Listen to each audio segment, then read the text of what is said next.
What's a QBR? Sorry. A quarter. Wow, I don't know. Quarter. If the hackers go to access data, passwords, or whatever, we go ahead and we say, you know what? Let's not do that right now. And we we go ahead and suspend it. I should get the smiley face like on my on all of my emails and notifications. Like have a nice day. No self-respecting hacker was leaving like my hackerlols.exe on your desktop. It just wasn't happening. You're listening to the Ransomware Rewind, where we break down the latest cyber threats, data breaches, and security solutions that matter to you and your business. Stay secure. Stay informed. Enjoy the show. Welcome, Dennis. Thanks for having me. Long-time listener, first-time questioner. So how's it going out there in Pittsburgh? It's good. It is frigid cold. It's really interesting. I actually did a whole day of sales pitches in like this like massive cardigan sweater that I got for Christmas, Oh, and really? I felt very like Nordic, like I should have like a Steve Jobs like black turtleneck or something out of it. It was just a normal Christmas sweater though. Maybe that'll be your thing, like the cardigan. Do you have it with you? Can the listeners see it? Oh, I don't know. You know what? It's white, and I made the mistake of like having spaghetti like a 4-year-old, and then Oh, wow. I know. So now I have to get it cleaned. That would be funny though to see me like on stage somewhere in a conference in like my built for Nordic weather sweater, and then I'm just like sweating, like as I'm up there in front of the cameras, like what's wrong with this guy, It's like always wearing this like Arctic gear, So you're doing sales pitches today. What were you pitching? Of our product, right? And it was good to pitch to partners who like to do like their own testing on the software. And then but sometimes I'm like, hey, I'll talk to someone who's like going to be an investor or whatever. It's interesting. I've always heard like QBRs discussed with like an OEM to a channel partner, and then we have What's a QBR? Sorry. a quarter. Wow, I don't know. Quarter. That's just a QBR. Review. Yeah, what's that meme that's like from Parks and Recreation? Like, I'm scared to ask at this point. Like I never really asked. I just kind of went with it. Like I knew quarterly. Quarterly business review. I think. And that's when I know how to use the product better and stuff like that. And kind of like a what have you done lately for me kind of kind of meeting. And we found actually some kind of like data breach. We're like, hey, did you guys know we like stopped this like 4 months ago? And then like someone piped up and was like, oh yeah, that was like Mandiant, and I'm like, oh, cool. So we stopped your pen test, I guess, and I hope based on how expensive they are that they worked around that, that they didn't just sit there and, go away and send you a bill, so. Right. You're impossible to get into. Right. Well, for the listeners that don't know what your product is, can you give us a quick overview? Yeah, sure, absolutely. So Cyber Crucible is an autonomous agent. What that means is that we live on the machine. We are able to do some really cool assessments in near real time, and then take action to stop the hacker. And hopefully, if everything goes well, knock on wood, and because those of you in security, but generally our customers, an attack will be stopped, and the employees have no idea. Only the IT department or the security folks know if they're actually watching. Like if we had one customer that marked us as spam, and then they never got reports and they never knew anything, and then all of a sudden on our QBR, I was like, did you know this happened like a month ago? Like, and they were like, no. I'm like, well, like this is good. I mean, if the product worked as intended, like nobody, no fuss, no muss. Just like your fire sprinkler just kind of sat there and did its job. So the attacker tries to get in, or they try to execute malware, and then in like a couple milliseconds, your software agent takes charge and stops it from executing. Yeah, it's like a data loss prevention tool, basically. So if the hackers go to access data or passwords or whatever, we go ahead and we say, you know what, let's not do that right now. And we we go ahead and suspend it. And then the hacker sometimes they'll retry because of all the. I mean, I've seen you post on like AI and stuff. There's there's definitely a lot of automation in various steps, and so sometimes it'll be like 10,000 attempts because they have some script running. This little program that's constantly retrying, and we sum that all up and say, hey, guess what? Someone just was stopped about 10,000 times. Have a nice day. I should get the smiley face like on my on all of my emails and notifications. Like have a Yeah. nice day. I think for you, just like every notification should be like a different meme. Nice, nice. So people have EDRs like CrowdStrike and Arctic Wolf and all these great products. Why do they need you too? That's a great question. We get that like every single sales pitch. I always feel bad when someone was like, "I'm sorry to ask this," and then I'm like, "Well, everyone else did, so don't feel sorry." Like, EDRs. I mean, I've been around security for a long time, and they were really good when they first came out. Essentially, they came out because antiviruses were really good at like checking like files, but then they got really bad at checking files. And so EDRs are really good at like catching telemetry, and then it's almost like herd defense, where they were like, okay, well, a couple you, what's that Futurama meme with like, some of you will die, but that's a sacrifice I'm willing to make, like, like it's essentially EDR, right? I mean, Uh-huh. which I was one of the guys saying that, and it was like, some of you will be victims. Sorry, I did a control group for my experiment, and the experiment is figure out, okay, what is the hacker doing now? Okay, now is anybody else? Are we seeing that anywhere else from anyone else we haven't seen as victims yet, right? Mhm. And that worked as long as the hackers were pretty stable, like whether it was like Stuxnet or all the rest of them, like way back in the day.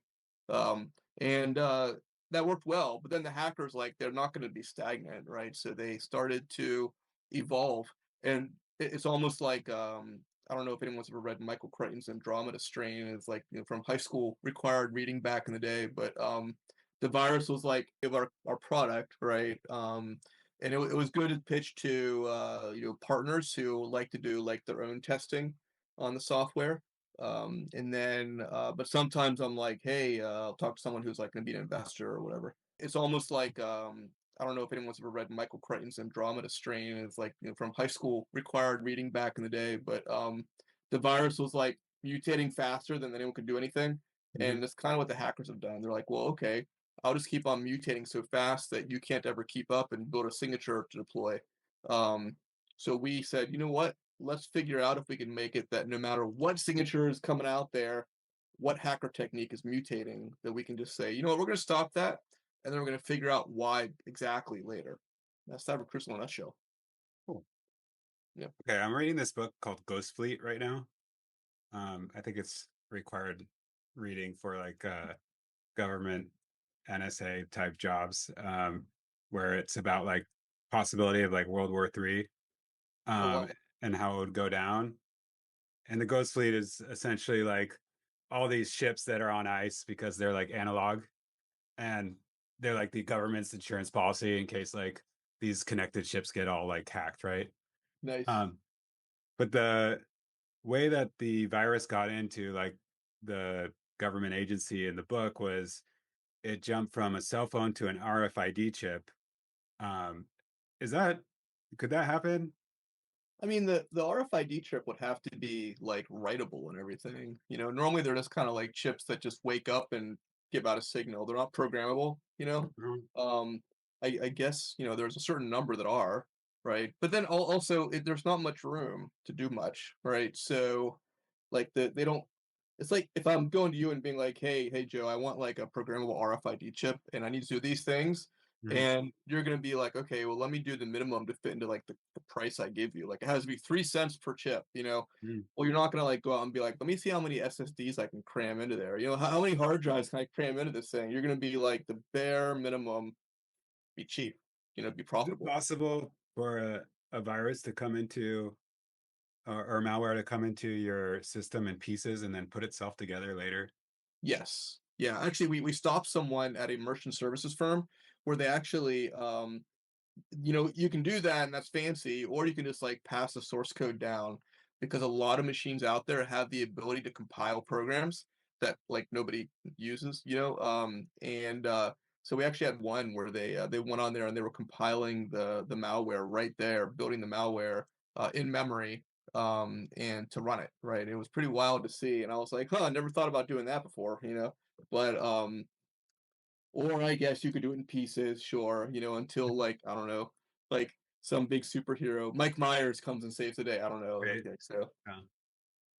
Um, Going down that line, um, a lot of hackers are using like legitimate programs to access your system, right? Like they're not like going and making all this malware. They're just using like Microsoft tools. Does that sound right? Like, or yeah, it depends. I remember back when. So if you look, so everyone, all of your millions of readers, know that like Ransomware Rewind actually was the name of like our product back in the day, and Joe has like full rights to use it for his podcast, right? So let's get it out of the way right now, makes sense. You're But the godfather of ransomware rewind. I know, yeah. Well, it was like it was worked for marketing until it didn't. But we had like that key capture back in the day, where we actually decrypt ransomware. And you look on YouTube, you'll see.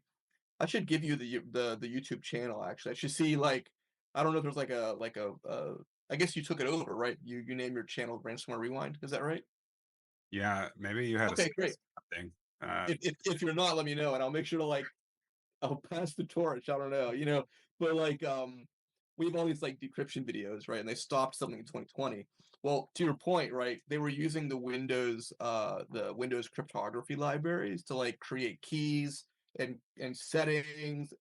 The NSA term would be like crypto variables. I think it's in our patent too, right? And so like and then we figured it all out and put it together. Well, the hackers were like, well, that's great because you're living off the land. They call it in hacker, in security. But we're gonna go ahead and like take that and we're gonna make our own program and keep it all quiet and secret. And that way you can't see how we're messing around with keys and stuff. And I was like, I remember these guys were calling me from like burner phones, and they speak better English than me, despite being like from Bangladesh or Northeast China or whatever. And their solution to get around all everyone, my monitoring, was to not use Windows, libraries anymore, and to go ahead and take it in house, and that caused some issues for me. And then it gets geekier, but basically we realized that prevention was better. So to your point, it's like sometimes they use them because they're there and they're available and they know everyone has them. And other times they realize they introduced a vulnerability into their own setup and their own operations, and they had to like kind of like stop using the Windows libraries like back in 2020. Gotcha. Yeah, one uh, Dennis was a speaker at our Cyber Summit last year, and he had a really uh, cool presentation about how hacking groups are working as businesses. Can you kind of just like give us the 30,000 foot view on that, on how sophisticated hackers are? Yeah, yeah. I mean, there's a limited number of like really experienced penetration testers, or I'm assuming experienced actuaries. I don't know, like I'm speaking out of my lane there, but like and so like gifted people, right? Limited number. So the business model is, well, if how can you multiply your most experienced employees? And you can set up different ways, whether it's like a training program or have like a lot of times you see like a master salesperson, the VP of sales, they're just gifted, right? And they just they'll give like call scripts to all their junior folks running out of college and to say, oh, just say these things, right? And that's kind of what happened with the Hackerville, or it's like they deep in their volcano, they were like, well, let me just like automate the attack and give a whole bunch of these junior folks, this like these call scripts to use, right? And then it went from there where they developed like an affiliate program and a channel program, just like a normal business, like let me get resellers, let me get agents out there to do stuff for me. They set up this whole supply chain, because they're so successful, it was so profitable, and they were like, well, how can I amplify my reach? And it's just like selling, I don't know, straws. I always joke my next company will be like an AI powered cocktail napkin, So I'm distributing my AI powered cocktail napkins, like and There's a maybe company already umbrellas. called napkin.ai, actually. Nice, yes. Yeah. that when I'm gonna see some crazy patent put in for like AI powered cocktail napkin, they'll beat me to the punch, you know. Exactly. But like, no pun intended. But like, but the yeah, so there needs to be this distribution model, right? And distributors in different places, and they've set all of that up, and they have like revenue shares and everything. It's pretty wild to watch. Um, and then whenever it's like someone calling us on a burner phone, it's always like the malware developer behind the scenes. It's like not the frontline junior guy who knows, or girl, right? Who knows like, hey, I know to run this script, and if as long as I do that, I have a job, right? And that's what we see a lot. Yeah, they have like access managers, access people too, that just their job is to just to hack and create access, and then they hand it off to the person that's going to actually ransom it. Right, which is boring compared to like the hacking for some people, right? It reminds me of my some of my software developers, and other ones I know in my career that like they love like the R&D problem, and then um and then what happens is like when you get to like quality assurance testing or like any like the boring stuff, they're like, I don't want to do that, and then you never get a working solution. It reminds me of a so I was when I was back working in government, there was like this military operation, like counterterrorism thing, and like we were waiting for this one new capability to come down, and I was waiting for like months, and finally I just like went and I found the person, and it was like this like it was a young woman who like was this brilliant mathematician, right? And like I was like, what are you doing? And she was like, well, it's not, I know I can do more for efficiency. It's like not optimized like yet for full mathematical like precision. And I was like, you're like 1,000% better than anything we've ever seen before. Like we need this now, right? And it was so weird to see the separation between like the academic side of like whether it's hacking or mathematical models or anything versus like the operational side of like just, hey, can you run your software without breaking my business and causing a global blue screen of death? Like it was like two separate sides of the equation. Yeah, I get that. It's kind of like a form of perfectionism, Yeah.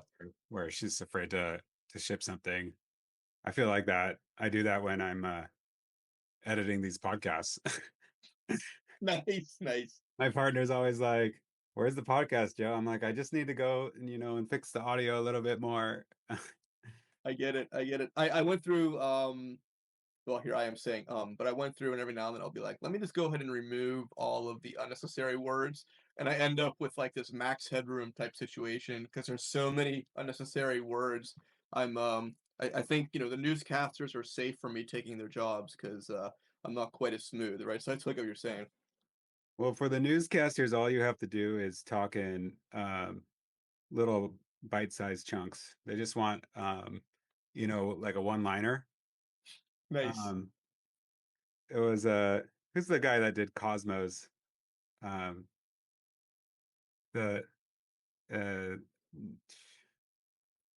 he does. Talking about like Ron Burgundy. No, he's I like don't know what you're talking about. He's like the most famous scientist guy on TV. Um, he did the documentary Cosmos. Oh, I gotta look it up. Neil, Oh, Neil deGrasse Tyson, yeah, DeGrasse Neil Tyson. deGrasse However you say it. Tyson. Okay. Yeah, and he said all the people are looking for is sound bites. Oh, awesome.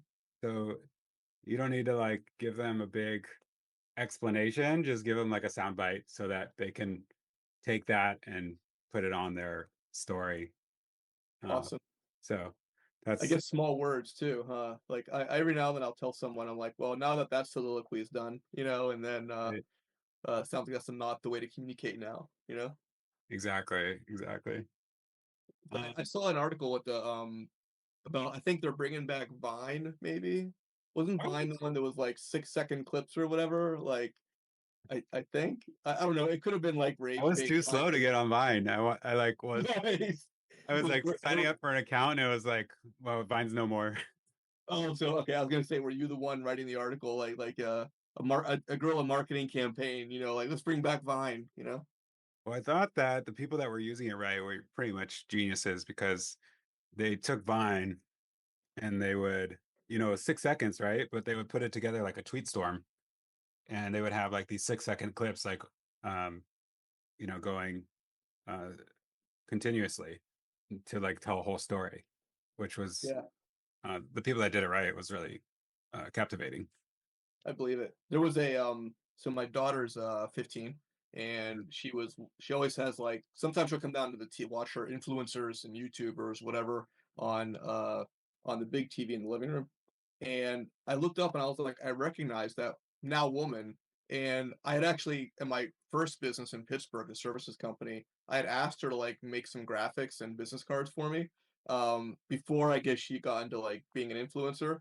And then like I saw her and I was like, we're all 20 years older now, and I was just like, kept thinking like, man, she has more money than I could ever hope to have, like just recording videos, and I was like, I'm questioning a lot of my life now, but it Well, was wild to see. the influencer economy is really interesting, and I think that they are probably the least cyber savvy, and that they have a lot to lose by getting hacked. I think there's a contingent of hackers out there that try to steal their passwords and then Yeah. ransom their YouTubes. Have you seen that out there?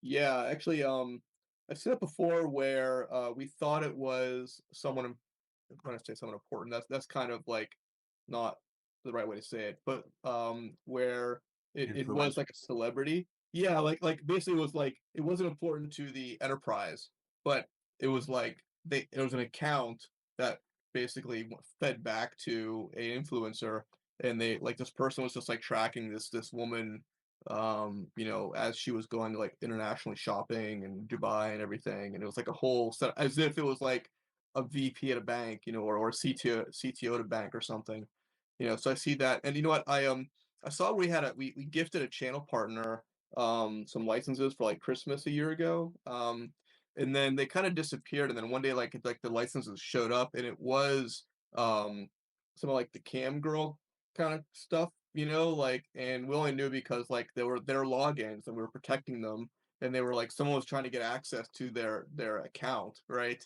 And They um got their account information because that person had logged into a cam girl uh, I site. I think that was the cam girl. Like the Oh, gift, like it was basically given to the, because we looked it up and we were like, what? It was an anomaly in our setup because, okay. surprise, no, not many I mean, this is probably an insurance thing too. Not many employees do go to those kinds of sites with their work, desktops, Um, if they are, I don't want to know. But in this case, we saw the theft attempt and we were like, what the heck, And we realized that and it was in like this orphaned group, so we had no idea who it was or what it was. And then we looked at the name, and I was just like, let's go ahead and close that link right now before we violate all HR policies at our company, like, and FW, right? yeah, so it definitely was a concerted effort. So it must have been some creepy fan or something. Yeah, and so Right. they were just like trying to get access to secret Uh, photos, and so I was looking on LinkedIn the other day, and this girl she does videos like that have to do with STEM, like she does like presentations. She's pretty good looking. And she was like showing a side by side of impressions of like when she put stuff on LinkedIn and when she put stuff on Pornhub,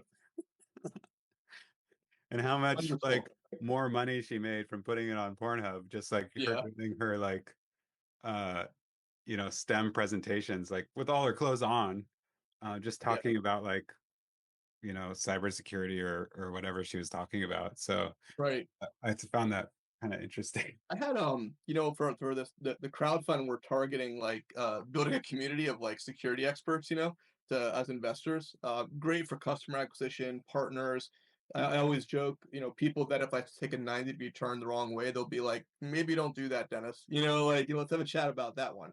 Um, and it like I played it right next to some guy, like one of those like Instagram YouTuber, like 20-something-year-old, young man, and he was like sitting on the hood of like Ferraris, and he was like, I don't know, like doing all kind of stuff, and super what are those filters, that made them look like like more like a robot, I don't know, like, Yeah, yeah.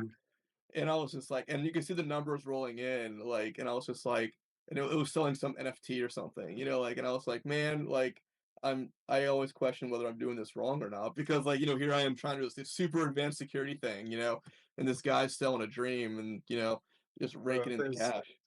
there's a cost to being like a good guy too. Thanks. If you used your skills for, on the other side of things, I mean, I'm sure you can make a lot of money and There'll be probably more money. Yeah, they're guaranteed more money. stay, under the radar, but like then you wouldn't feel like a good guy. And I think there's Right. a value to that. Yeah, that's right. You can go home. Yeah, That's I why was like doing when I'm it that always way. playing these like RPG games, like Baldur's Gate or whatever, and I always end up being like the folk hero. Even though Nice. I'm like, I have all these choices, right? But like I just like feel weird like, you know, killing people for no reason. I get it. I get it. So maybe not being a mercenary, maybe not in your future, you know? So Yeah, sometimes I'll like that's as far like bad as I'll get is like mercenary work. Uh yeah. but I usually end up being like the folk hero, You know, which it was interesting can because, kind of be boring. Or I'll like be the folk hero and like um somebody will piss me off and I'll just like kill everybody, but then I'll like load my last save. great. You should maybe talk to someone about that. Yeah, I talk to people. I talk to people. It's The, 2025. You can talk to people. It's fine. right. Oh yeah. And you know, I had made a comment though, that's a little bit edgy. That I try to say things on LinkedIn that are a little bit punching up, while I can, once I have like, big private equity saying don't do that and they have someone managing my online presence, but and I made a comment about how they released the Silk Roads guy, like that website that does all like for whatever reason, whether on purpose or not, I have no idea. And I guess, What's his name? The something pirate. yeah, I Uh, can't remember his name. I should know this, right? It's my career, his but first name's like Ross. he looked like a normal guy too, right? It's like, wow, Redbeard Pirate or something. It was his like. nice. Was his His name? the source code for the website's in Saint Kitts buried in the sand, like and but he got released, right? And I was kind of like, okay, well that's good for cybersecurity for I felt because like his website was kind of up to a whole lot of shady things and that he was taking money on. So here's my question though, right?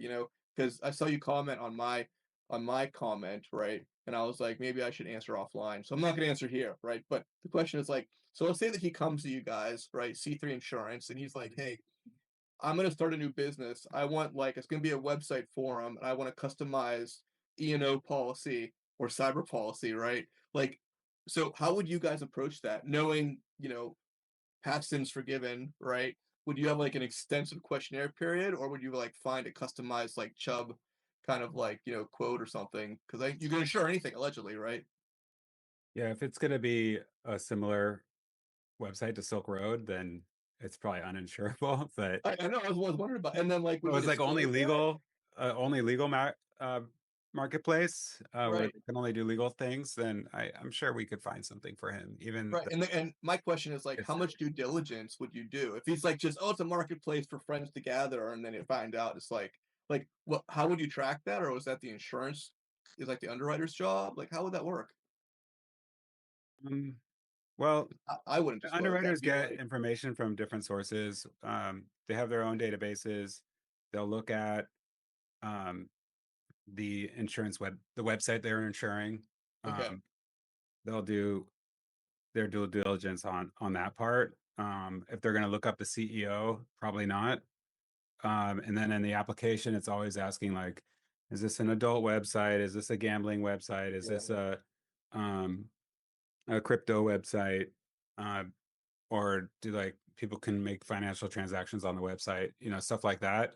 In order to like kick those either out of their appetite, which means like whether they'll write it or not, yeah, write the insurance policies, and then or if it's going to fit their box, right?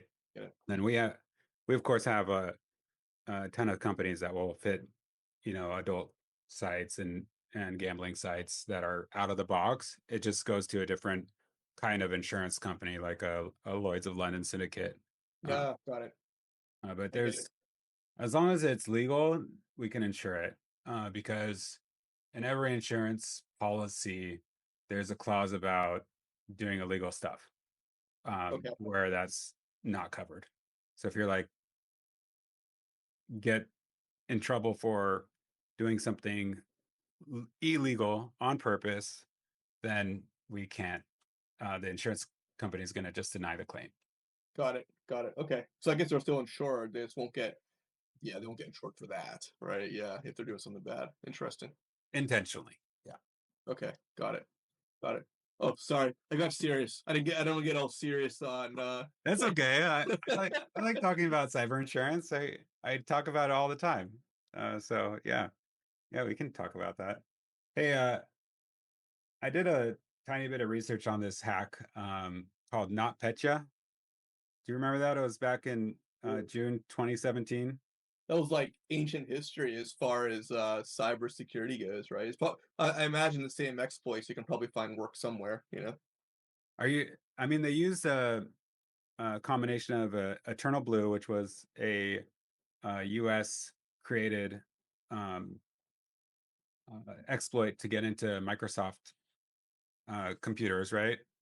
And then they use this other one called Mimikatz, which would go in, take the passwords out of that computer, and then, you know, move it to like other computers that were on that network. And Microsoft even had a patch for Eternal Blue, but if they got into an unpatched Eternal Blue computer that had passwords for the patched Eternal Blue computer, it could still spread. So it was kind of like a really sophisticated worm, and it's a good example of like actual cyber warfare because it was like the Russians like going after Ukraine, but it spilled over to the rest of the world. It was kind of became like a cyber crime on a cyber warfare on the entire world Nice. due to its nature. Yeah, it's always hard. I noticed, in ransomware is very similar. Like it's just the hackers keep on trying to find ways to like automate their operations. And every now and then you'll see me talk about like right sizing ransomware attacks, or right sizing your hack.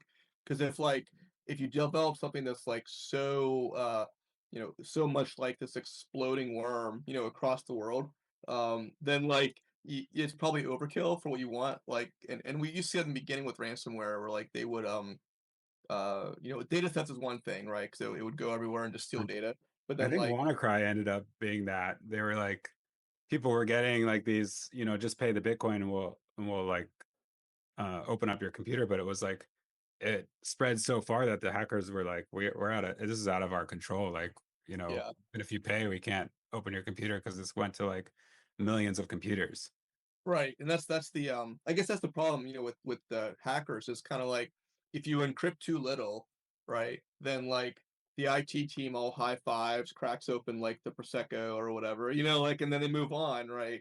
And if it's like too much, like I remember at some points, like I'd have like FBI guy call or whomever, right? And they'd be like, hey, like, can you help us? And I'm like, well, what's left, or did you pay the ransom? And they're like, well, the problem is that like the hackers left nothing, like, and they also like drain their bank accounts. And I'm like, so you can't pay the ransom, and the machines are down, and so they have no revenue generating capability, right?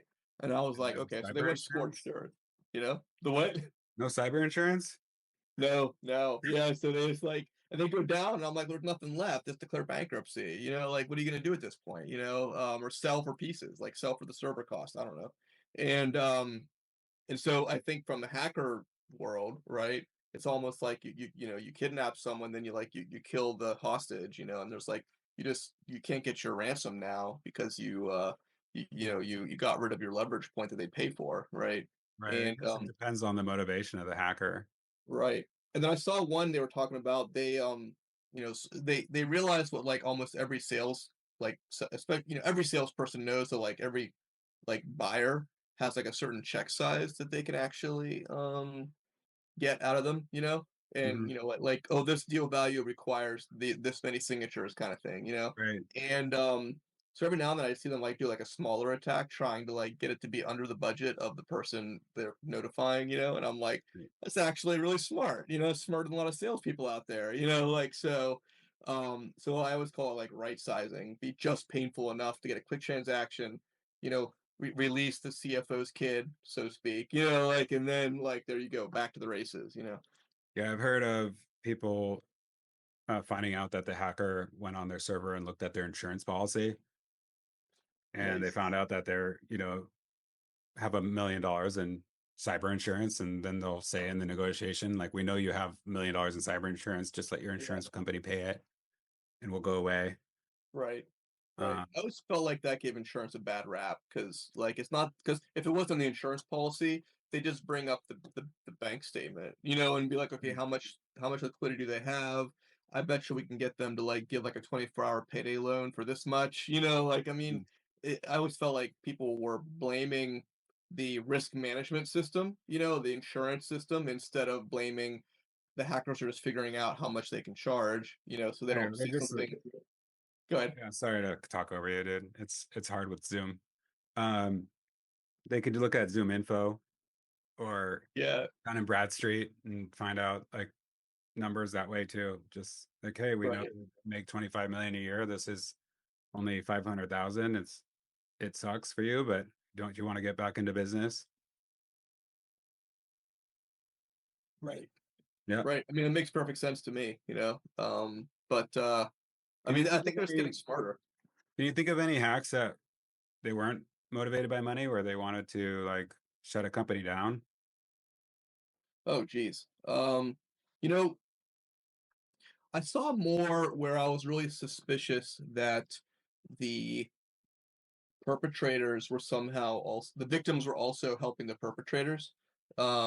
Where I'd see evidence of that where like I try to negotiate the ransom down or like I try to call the owner to be like, hey, they gave me like 24 hours, so they'll raise the price and like not even the owner, but just like some C-suite or whatever. And it's like they just weren't interested in a lower ransom or like Hmm. deadlines or anything. It was just kind of like, like I'd eventually call the guy. I'd be down for like a week, and then they'd be on the golf course, And I'm Hmm. like, do you like close this deal? And they're like, yeah, sure.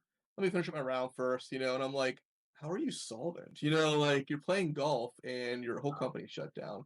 So I always wondered.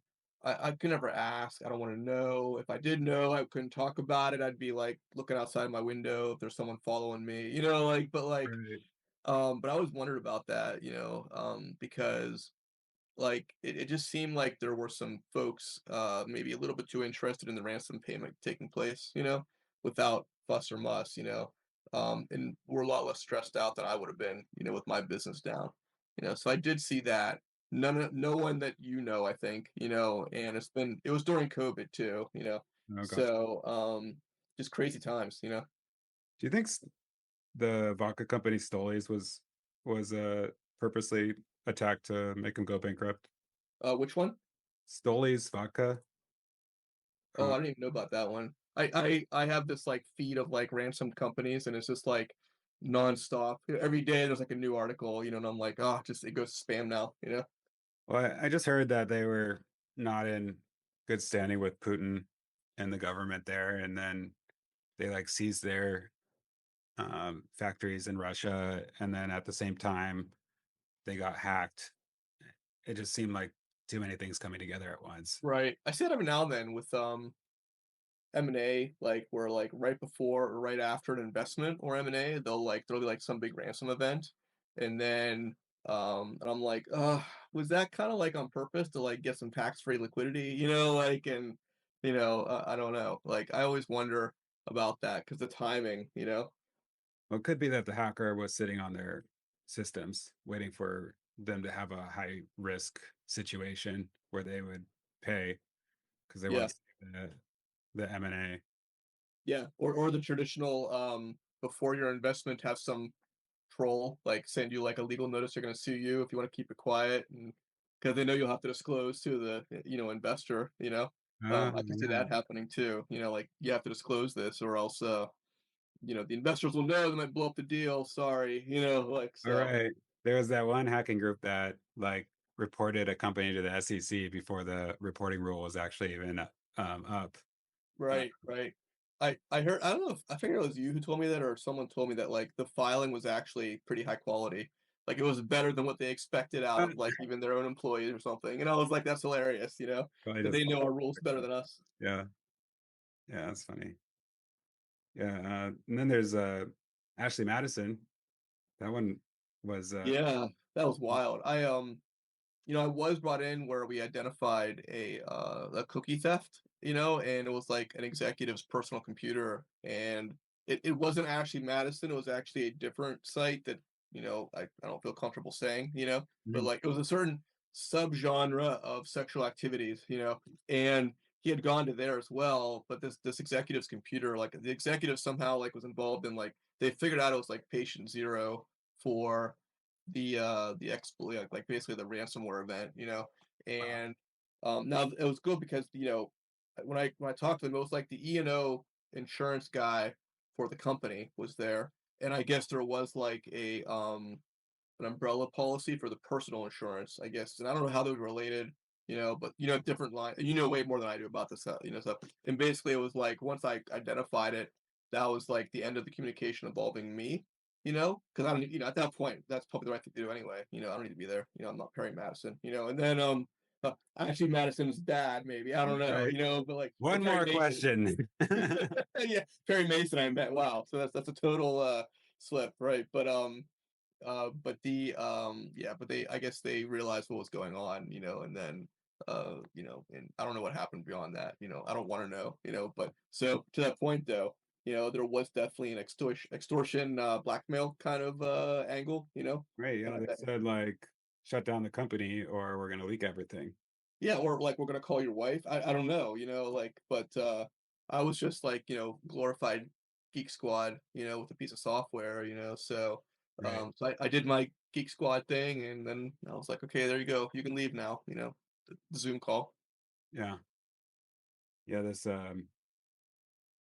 This episode of Darknet Diaries where he talks to this guy named Chris Rock, different Chris Rock, I was uh, gonna say, wh- white guy, and he this guy is talking about how he does this like he's basically a gray hat hacker who works like as a basically a hacker mercenary yeah, for high profile like people in the Middle East or whatever. And he was talking about how when they need to hack somebody, they don't start with like the person themselves. They start like they do their reconnaissance and they find out like where they get their massages, what banks they use, like all this other stuff, and then they try to like hack those people, or they'll try to hack their kids or their wife, and then yeah, like slowly get to the person that way. Um, right. do you see that a lot, or do you see is that pretty? Yeah, I mean, I get to like I get to distance myself from a lot of that kind of work now that we're like a software company, not services, That's certainly what would happen, back when I was doing services, whatever scope of activities that would be. Absolutely. Because like, the guy might be hardened, but then like, the executive's wife's home computer wasn't, right? And so I always do try to convince people to it's thorny, right? Because um you're like, okay, use my software to protect your family's computers, right? Awesome, right? But then there's gets a secondary issue, which is that like, so um if we're installed on like the kid's computer or the executive's home computer, which we all know, despite all the admonitions, they'll share devices and share logins and stuff, like this, and then or like the wife's computer, right? Like the wife's Microsoft Zoom, and I don't know, like whatever the iPod killer, right? But they'll use that, right? And then the company though, if they deploy that with them, then if they're managing that, then the company has access to all their personal stuff, which increases the liability for like both parties, right? Because now you have whatever that wife's doing, are you liable now, like for their like salacious book club activities, like whatever. Yeah, And that was always a challenge. I know I was never quite, I was always say, well, there's some options. I never really saw them come back, but it seemed like the sticking point was always we should protect them, but we don't want to know what's going on, and that was always the point where they had to figure something out. have you ever thought about doing a consumer version of wait, Cyber Crucible? Yeah, we definitely could. I think that was one of the options I always gave, or give, was like, hey, well, we can make a separate group for them and just like it'll go basically, because the odds of the consumer ever looking at their stuff was is pretty low, So it was always like, hey, yeah, we'll set up a separate group for them. They can be notified. They'll probably historically they will probably like mark that the security notification as spam, you know, or just be like filtered out of my inbox. I don't care about that, you know, like, and and we'll see that, you know, with like one or two company users, like a lawyer or like a dentist or whatever, you know, we'll see that already, you know, where I always say they treat it like their fire suppression system, like their fire extinguisher company is like, hey, time to renew, and they're like, great, it's over there, bye, you know, here's your $20, you know. So we do see that, but yeah, it's harder on the sales side for us, right? Because it's hard to get that big ROI when you're like, you know, they think about it for 6 weeks and then you're like, okay, great, here it is. And you realize like it's a $70 deal, you know, and you're like, okay, like that wasn't worth my time, you know. Right. So Yeah. Yeah. Yeah, I guess you never know. But yeah, sometimes you end up working on stuff that ends up not coming out to anything. And sometimes it ends up being leading to something even no, better. much bigger. Yeah. There's you know, we Never. have a couple executive protection type folks, you know, station an X Green Beret outside the office kind of thing, you know.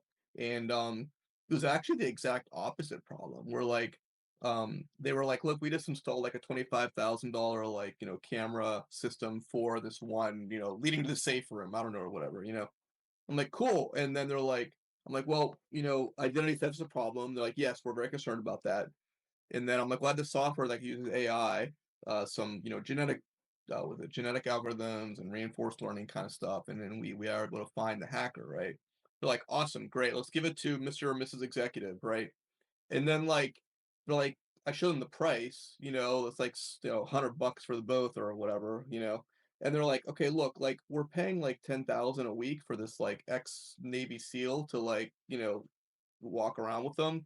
I can't put a $70 thing on their bill. Like, and I was like, well, then charge what you want and wrap it inside of like, I don't know, special forces like cyber, you know, sleuthing agent or whatever. I don't care what you call it. And because for them, it was the opposite problem, right? Where it was like too cheap and they were busy like installing like the best of the best, like fiber optic cables for the Mm, cameras and like thermal sensors and all this kind of crazy stuff, right? And then here's me with like a little plucky little like, you know, dime store kind of like piece right. of software compared to all that, you know? Yeah. So if you're listening, Dennis's software is too cheap. For them it is, yeah. I mean, if Get it you're now before he raises his prices. That's right. Like why buy a Rolex when you can get a Kmart plastic strap for the same price, you know? I mean, really, you Exactly. Yeah. They both tell the time. know. So, real quick, we're kind of getting to the end here. Do you have any like three practical security tips for businesses out there? Oh, wild. Yeah, sure. You know, the I think the first is that if you are, you know, it's just selfishly is in my favor, you know, but whatever you can buy, just like buy it automated. I mean, really, I see people go down this trap all the time of like they're gonna buy this thing that has like 50 knobs to turn and they'll like, you know, and they'll be able to get back to it later. They never get back to it later, you know, like they're lucky that they have time to change their oil nowadays, you know. So I think if you're gonna get it automated as you possibly can. Don't trust that someone else will automate it for you because they have the same problem you do, you know. So I think automation should be a big focus. I really like it when people use some kind of MFA, multi-factor authentication. I know it's a pain in the butt. Don't do the text message stuff. I hate it whenever someone like knows my history and they'll call and they'll be like, "Hey, I have this like high net worth individual or an executive," and they're like, "Their phone has been cloned. Like that they're getting hacked on their phone constantly. Can you help us?" And I'm like, "I don't have time, but I can tell you there's probably going to be like $30,000 to $50,000 by the time you're done kicking out the hacker now." That you know that can get really expensive, right? You know, so I would say use multi-factor, get like a Google Authenticator, Microsoft, whatever, fill in the brand. I don't care. You know, that really slows down the hackers and makes them work harder. You asked for three things. Oh man. You know, you know, you and I have spoken about the insurance side, you know, repeatedly. And I always see that like whenever an attack does come, even when our tool successfully like blocks everything, quiet day, there's like still like, hey, where's the hacker at? You know, and there's still time and money spent on that, and it always costs more than you think. Um, and it's just, you know, a lot of people, the less technical they are, less cyber savvy, the less valuable they think the less the price they think should be, right? And then it always surprises them. And I always say like the cyber insurance, like E&O is not really going to cover it, right? Like cyber insurance, that'll help them like navigate that, the dip in revenue or the escalation temporarily in expenses, and it always seems to be messier than they think it's going to be. So I'm a big advocate of it. I know that's selfishly your line of work, right? But it's funny because like if you're not doing that, then you're dipping into like your liquidity, and that's just not cool, like because then there's only so much of it, right? And so it is an interruption to your normal day, and insurance will help bridge that. No different than like your driver like rear ends some school bus, and then now you're stuck with this, really difficult situation, if you weren't properly insured for your driver. Right. And these professionals get paid on par what lawyers get paid. It's like you can't find a incident response team that's going to charge you less than like $400 an hour. Yeah, we actually raised our prices to try to we try to be nice to people because they're normally in desperate times if they haven't used our software. And so actually I raised my price to try to get them to like find a more affordable option because most folks do not need like former NSA cryptographers. Like they just Right. don't need that, Right. Um and these complex situations. So I raised the price, and some people are just kind of like, okay, sure. And I'm like, that didn't go as planned. You're supposed to go to like someone cheaper, who has a bench, Right. Um, but it's funny. Emotions are crazy at those times. The cost of the business in terms of emotions are pretty high. Absolutely. Yeah. It, if it does happen to you, you're going to feel a lot better if you have a plan and insurance and professionals ready to go. Yeah, Um, absolutely. Yeah, like the insurance policy, but also like retainers with incident response teams, retainers with breach counsel. yeah, Then you get people that know your systems, and you can get going right away. And we help them negotiate that with the insurance company so that everybody's approved, and the insurance company is going to be paying those people. Um, you don't have to like write a check for anything. You just activate them.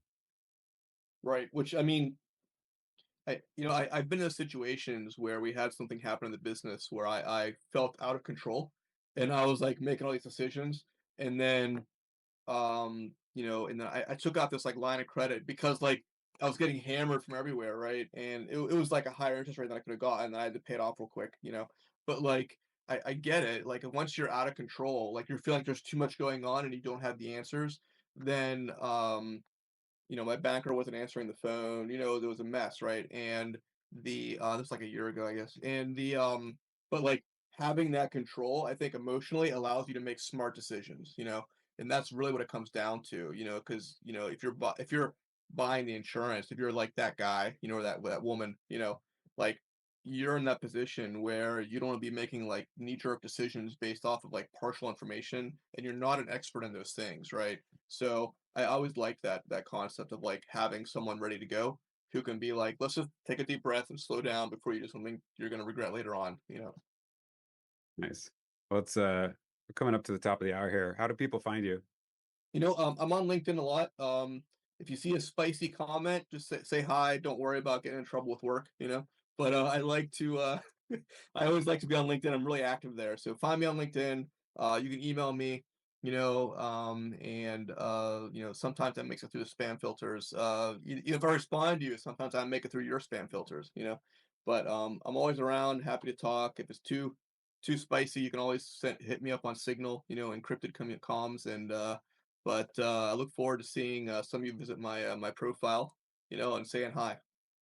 Awesome. So that's Dennis Underwood on LinkedIn, and then you can reach his website at cybercrucible.com. Yep. And you're doing some funding right now too, right? Crowdfunding. Oh, I am. Yeah, it's a crazy idea that's seeming to work.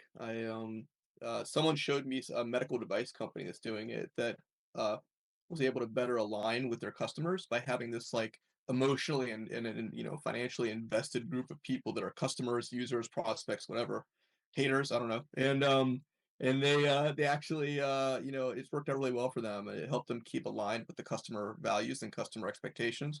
So I started a crowdfunder. It's on WeFunder. There's a couple videos on there, wefunder.com, Cyber Crucible. And looking forward to seeing some more people on there that are interested in seeing a cybersecurity company as it continues to scale, to kind of stay true to what their needs are, right? Which is it's always easier to do when you're invested in the company, you know. Absolutely. I think a year from now, you're going to be on much bigger podcasts than this one. Maybe Yeah. I gotta behave on Big- LinkedIn I first. see big things in the future. Just keep doing what you're doing. Yeah, we're scaling nicely. It's very nice to see, that the vision is the crazy vision of autonomous cybersecurity is starting to gain more and more followers. That's good. Awesome. Well, you guys know how to find me. Uh, Joe at C3 Insurance. You can go to c3insurance.com/cyber and get in touch with me there, or Joe at c3insurance.com. And thank you for liking and subscribing and commenting on our YouTube, Apple Podcasts. Give us 5 stars. Spotify, give us 5 stars. You have to listen to us for like 2 minutes first before they'll let you grade us. But if you can get through the first 2 minutes, we'd really appreciate it. All right, that's it for today, though. Thank you again, Dennis, for coming, and Absolutely. I'll see you all on the next one.